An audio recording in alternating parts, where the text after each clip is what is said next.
Keldim Robbim, yana keldim. Ya Robbim, qalbim siniqlarini ko'tarib keldim. Hech kimsaga dardimni anglata olmayman. Meni ovozimni eshitgan yolg'iz sensan, ya Robbim. Menga sen yetasan, chunki bu imtihonni bergan sensan. Yetarki meni sensiz qoldirma.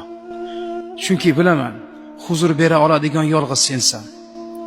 Yanglish insonlarning eshigini taqillatganim uchun kechir Robbim. Boshqalarning huzuridan halovat qidirganim uchun kechir Robbim. Soxta yelkalardan tasalli topmoqchi bo'lganim uchun kechir Robbim. Ya Robbim, har safar bitdim deganimda yetdim deganim o'zingsan. Keldim. Yuzim yo'q, ammo yana keldim Robbim. Huzuringdan makon topmoqlik uchun, huzuringdan halovat topmoqlik uchun keldim. Meni qabul qil ya Robbim.